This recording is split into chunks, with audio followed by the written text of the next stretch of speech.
오늘은 신자유주의에 대한 기독교적 대안은 무엇인가라는 주제로 잠깐 나눠보도록 하겠습니다.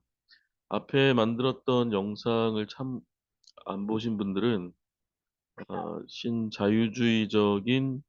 신자유주의적 안에 그 반기독교적 영향에 대한 그 영상을 참고하시면 좋을 것 같고요. 먼저 그 영상을 보시고 들으시고 오늘 이 영상을 보시면 신자유주의가 얼마나 우리의 지금 현실과 시대 안에 많은 문제를 제기하고 있고 이것들이 얼마나 하나님의 뜻을 이 땅에 이루어가는데 큰 그런 사탄적인 요소를 작용하고 있는지 그런 부분들이 어떤 것이 있는지 알게 될 것입니다.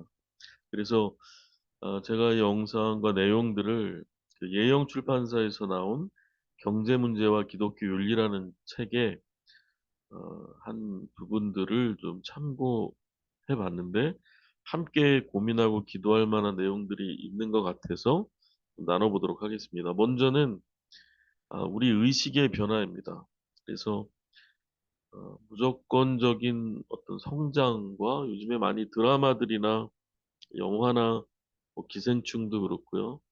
그다음에 또 뭐 요즘에 나오는 그런 제가 드라마를 안 봤는데 로열층 사람들이 아이들 뭐 경쟁시켜서 고등학교 보내고 또 실제로 뭐 검사 자녀들의 뭐 학폭 문제나 대학들 입시하는 과정의 어떤 많은 문제들, 왜 그렇게 잘못된 방법들, 그것이 잘못됐다고 생각하지도 못한 채로 무조건적인 어떤 어, 소위 사람들이 얘기하는 그런 뭐 고위층의 삶, 부유한 삶, 럭셔리한 삶, 경제적으로 충만한 삶들을 계속 왜 우리가 지향해야 하는가, 꼭 그렇게 살아야 하는가, 그것이 유일한 인간의 행복의 방법이며 그렇게 사는 게 옳은 것인가라는 거에 대한 그런 막연한 다름질과 추구에 대한 우리 의식이 좀 변화돼야 할 필요가 있다고 생각을 합니다. 그래서 경제 제일주의적인 그런 가치관들을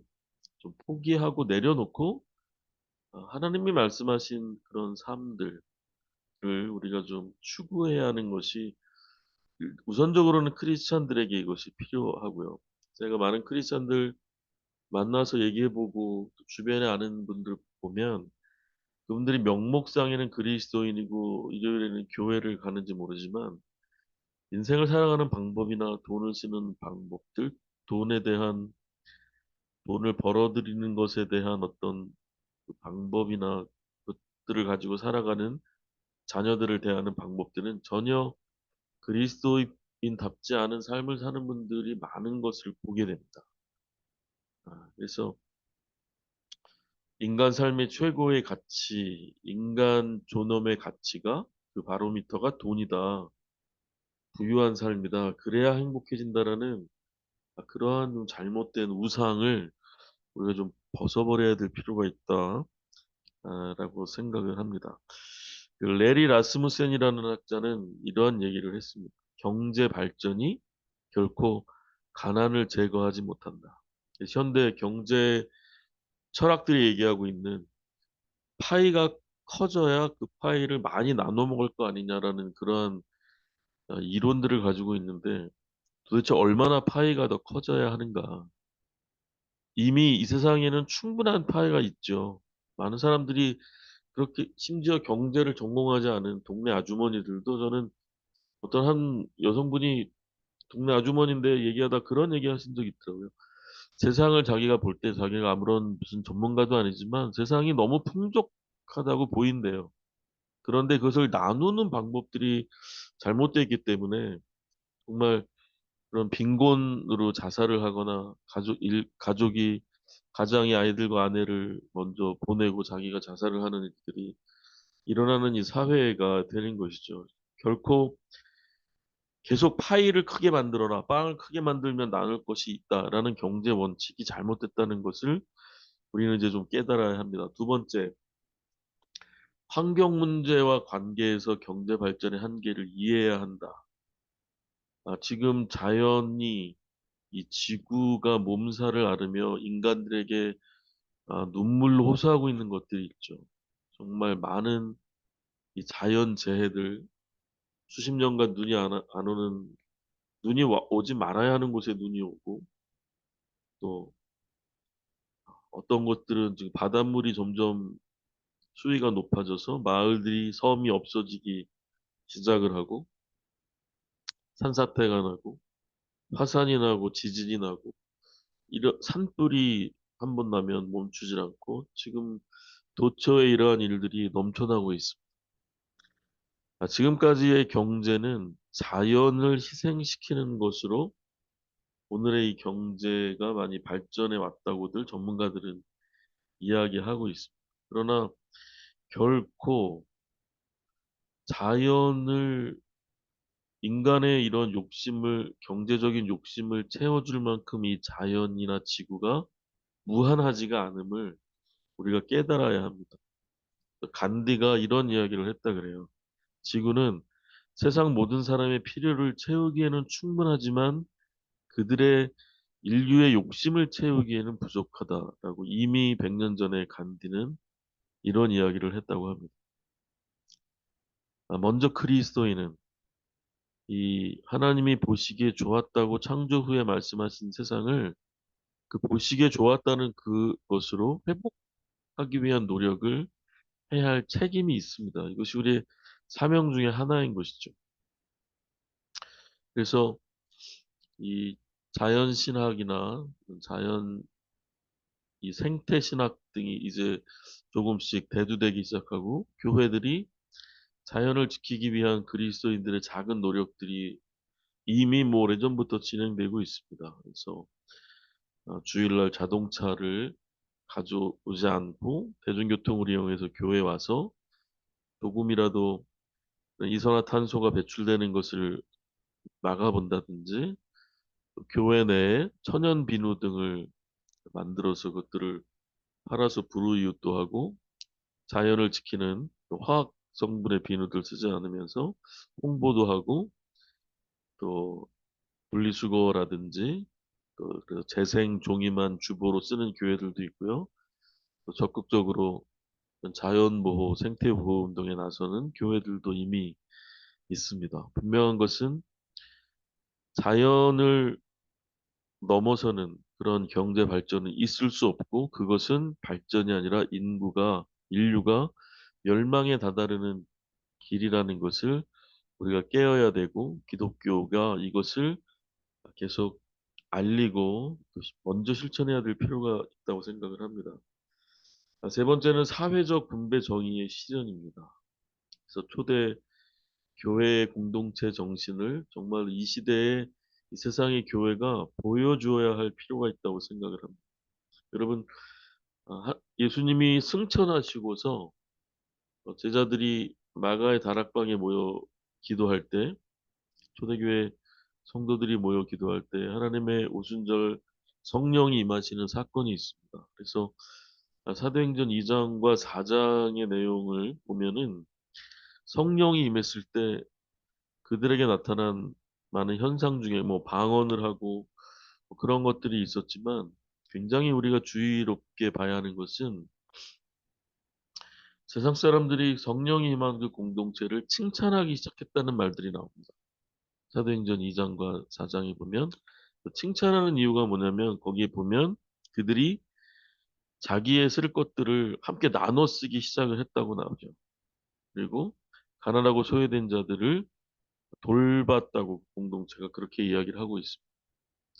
모든 모든 사람들을 다 먹이고 도울 수는 없다고 해도 먼저 교회 안에 있는 사람들끼리, 식구들끼리 채워주고 돌보아서 그들 안에 빚절한 사람이 없더라라는 말씀이 사도행전 2장과 4장에 그런 내용들이 나옵니다. 그것들이 계속 발전되면서 지역사회를 그런 식으로 돕고 나라와 세계에 구제하는 그런 일들이 가능하게 되는 것이죠. 또 그것은 출애굽 공동체의 만나 정신과도 일맥상통하다고 보여집니다. 모세가 하나님께 그런 말씀을 듣고 백성에게 이야기를 합니다. 그날 먹을 거 이외의 양들은 더 가져오지 말라고 얘기를 하죠. 그래서 이틀 거, 3일 거를 미리 가져와 봐야 그것들이 썩어버려서 먹을 수도 없고, 그날의 양식을 그날 하나님께 구하는 그러한 주기도문에 나와 있는 그런 말씀과 같은, 이것은 어떤 것이냐면 돌보라고 말씀하시는 것이죠. 이스라엘이 출애굽 과정에 광야에서 많은 민족들과 전쟁하면서 어떤 노부모는 아들을 잃었을 수도 있고, 전쟁 중에 어떤 가족은 가장을 잃었을 수도 있고, 이러면서 우리가 돌보아야 되는 이웃들이 생기기 시작을 할 때, 내가 더 발빠르게 더 많은 가족이 나가서 이웃집에 그런 힘든 가족들보다 만나를 많이 끌어 모아서 저들이 먹을 걸 내가 더 가져와 봐야 그것들이 썩어버리다고 말씀하시는 것이죠. 그래서 함께 나눌 수 있도록 욕심내지 않도록 충분히 우리에게 먹을 것을 하나님이 주시기 때문에 욕심을 좀 버리고 돌보고 나누기 시작하면 그것이 충분하다고 말씀하시는 것입니다. 경제의 목적은 무한한 빵이 아니라 충분한 빵이 되어야 한다라는 말이 있습니다. 한두 사람이 많은 것을 갖는 것이 좋은 것이 아니라 함께 충분한 것이 좋은 것이고 행복것이다, 한 것이다라는 그런 생각들을 우리가 좀 해야 하고, 이것들이 구체적으로 교회들 안에 어떤 형태들로 나타낼 필요가 있다고 생각을 합니다. 그리고 경제 구조의 다원화와 작은 경제로의 전향을 위해서 우리가 노력하고 기도하고, 좀 우리가 투표권을 가지고 또 어떤 국가 정치에 참여하는 시민사회의 일원으로서 교회가 적극적으로 참여할 필요들이 있는 것입니다. 그래서 전문가들은 지금의 이 신자유주의 체제의 세계화라는 것이 아, 매우 위험하고, 하나님이 주신 그런 각 나라와 민족과 족속과 백성과 이런 작은 단위의 고유한 특성과 이런 것들을 무너뜨리고 시장 경제 중심, 시장 마켓 경제 돈을 중심으로 세계를 일원화하는 그러한 문제들이 있다고 생각을 하고 있습니다. 그래서 이런 WTO의 체제로서 이런 강대국 중심의 어떤 유익이 돌아가고 그런 작은 나라들, 소규모 민족들이 피해를 보는 그러한 체제가 아니라 이전에 가처럼 그런 관세와 무역에 관한 일반 협정이었던 제도처럼 조금 더 3세계 등의 혜택이 될 수 있는 그러한 정책들로 돌아가야 될 필요가 있지 않나, 그런 제안들이 있습니다. 그래서 성경에도 보면 하나님의 구원이 각 족속과 민족과 백성과 방언에까지, 그래서 이것들을 굉장히 세분화해서 하나님의 구원이 미친다는 말씀들이 있는 것처럼, 하나님께서도 그 작은 단위의 가치들을 계속 인정하신다면 이 세계를 어떤 만모니즘의 중심에서 하나로 묶어가는 것은 눈에 보이지 않지만 거대한 경제적인 에펠 에펠탑이 아니죠. 에펠탑이 아니라 갑자기 생각이 안 나네요. 바벨탑을 짓는 그러한 것과 같습니다.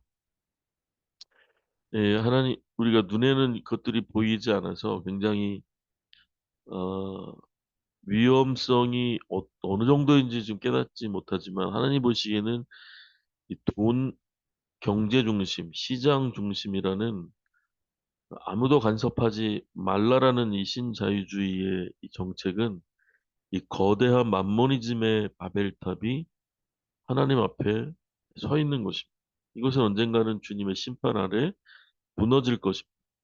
그러나 그 전에 모든 인간들이 이것으로 인해서 많은 고통을 당하게 될 것입니다. 저는 부자들도 돈이 많아서 행복한 것이 아니라 그들 나름 안에 굉장히 많은 것들이 고통이 있고 어떤 삶의 질서와 거룩함들이 무너지고, 그들에게도 돈이 없어서 고통이 당하는 것만큼의 그런 고통이 있다고 생각을 합니다. 하나님이 없는 행복은 없는 거거든요.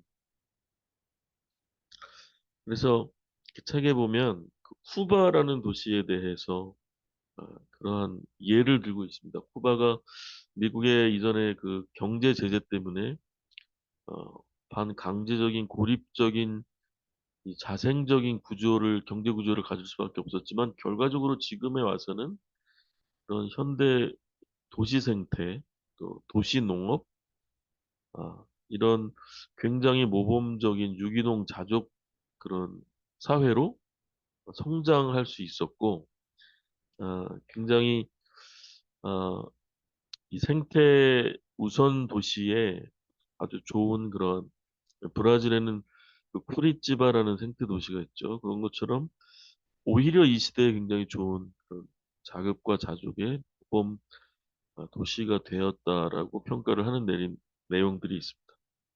윌리엄 그라이더는 세계화의 가장 큰 사회적 의미는 인류가 더 이상 자신의 정체성을 자유롭게 선택할 수 없다라는 것이 있다고 그 부정적인 의미를 말하고 있습니다.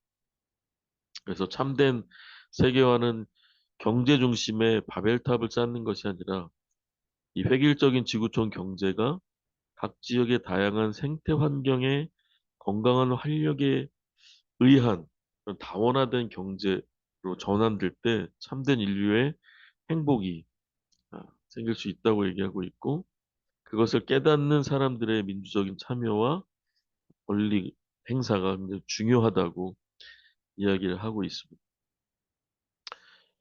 남미 해방신학자인 저는 해방신학을 어, 좋아하거나 이 이론을 공부하는 사람은 아닙니다. 그러나 이 단편적으로 이 한마디 한마디가 좀 참고할 얘기들은 있다고 생각을 합니다. 레오나르도 보프는 신자유주의 전능자로 부상한 시장 중심주의는 이제 본연의 자리로 돌아가야 한다. 시장의 역할은 최소화되어야 하며 원래 그것이 자리하던 사회와 공동체의 권위 아래로 들어가야 한다라고 말합니다. 그것이 무슨 얘기냐면 아까 자연 보호에 대해서 얘기를 했는데 그 자연의 상태를 우리가 보아가면서 체크하면서 경제 성장의 이 가능성을 바- 정해야 된다는 것입니다. 그래서 오히려 인류가 어떤 속도로 얼마만큼 나갈 수 있는지 이 자연이 우리에게 좋은 그런 가늠자가 될 수 있다고 생각을 합니다. 그래서 아, 이런 돈과 이만큼의 발전을 위해 이만큼의 자연이 훼손돼야 된다라면 그것을 과감하게 포기할 수 있는 전 인류적인 그런 협조가 또 크리스천들의 기도가 필요하다고 생각합니다. 하이에커는 자생적 질서가 가능하다고 생각한 자유시장이 그가 그토록 비판하려 했던 민족국가의 전체주의와 같은 성질의 시장 전체주의가 될 수 있음을 간파하지 못했다. 시장 역시 타락할 수 있고 타락된 인간들의 영향을 받을 수 있음을 간과했다. 경제의 가장 중요한 목적은 끝이 없는 재화의 축적이 아니라 기본적인 인간의 삶을 채워주는 것이다. 그렇다면 시장 역시 자유와 끝없는 성장이 목적이 되어서는 안 된다. 그것은 가능하지도 않다.